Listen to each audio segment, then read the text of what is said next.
So when I say the word mysticism, what pops into your head? Is it, shadowy figures in robes, or maybe somebody bending spoons with their mind? Well, today we're going to strip all of that away. We're going to look at mysticism as a really practical discipline, a way to build a kind of unshakable clarity in your life. Let's get into it.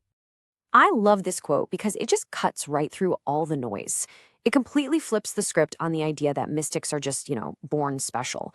Instead, it frames mysticism as a path, a training, that anyone can actually undertake if they're dedicated to the work of observation and, well, inner work.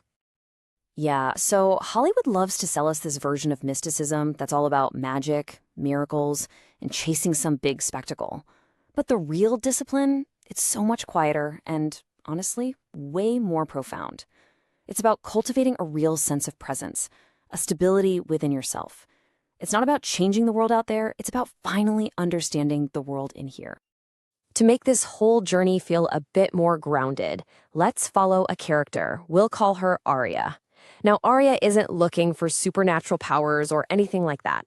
Her goal is something I think we can all relate to, a simple, deep, unshakable sense of clarity that she's been searching for her entire life. Her journey is going to be our guide. And the word itself tells a pretty cool story. It comes from the Greek root muo, which means to conceal or to close. So a mystikos, back in the day, was basically an initiate, someone learning the secrets. Right from the very beginning, the whole idea was about uncovering something hidden deep within your own experience, not just, watching some big show. This is a piece of wisdom Arya's mentor gives her, and it's a real game changer. Think about it. All the belief systems, all the sacred texts, all the philosophies, they're just maps. They're useful for sure. They can point you in the right direction, but they are not the river. The river is the direct flowing experience of life itself.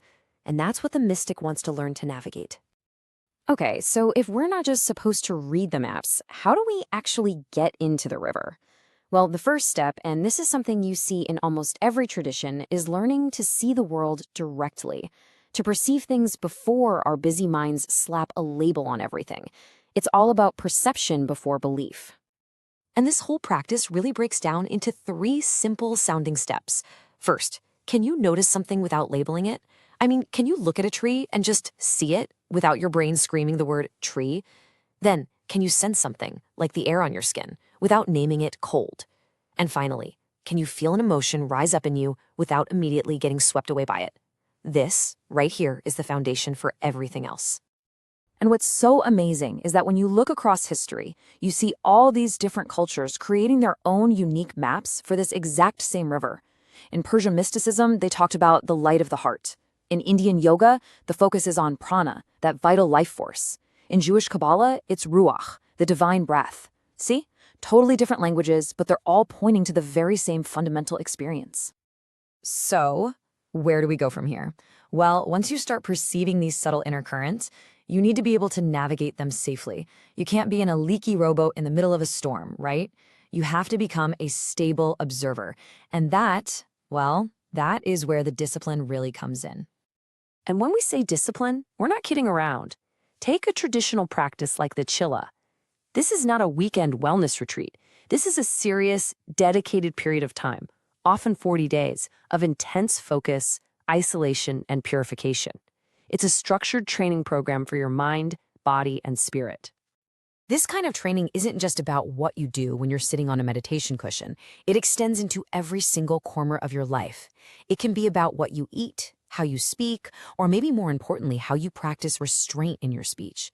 It's about creating an environment that supports you.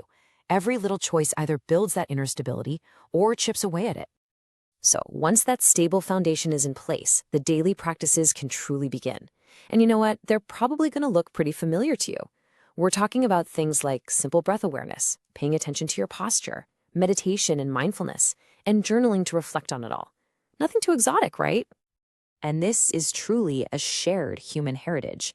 It doesn't matter if you call it Buddhist meditation or Christian contemplative prayer or Sufi dhikr, the core of the practice is always the same, turning your awareness inward.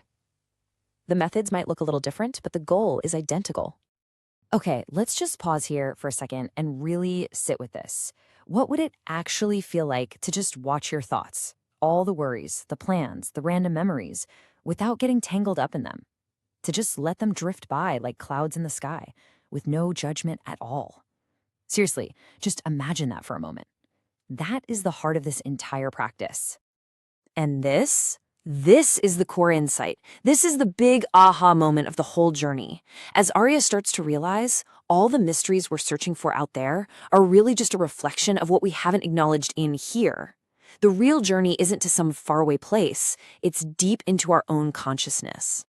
So, with all that in mind, let's redefine mysticism. It is not about escaping reality. It's a discipline of personal transformation. The ultimate goal isn't some kind of cosmic power. It's clarity. And the tools to get there are self-observation, direct perception, and just plain ethical living. And that brings us right back to where we started. The real goal isn't to chase after miracles. It's to find something much, much more valuable. Your own full, undivided presence. To just be steady, to be clear, and to be fully here. So, we'll end with an invitation for you. If the unseen world out there really does reflect what's unrecognized within us, then the greatest adventure isn't across an ocean. It's the one that leads inward. What remains inside of you, waiting to be discovered?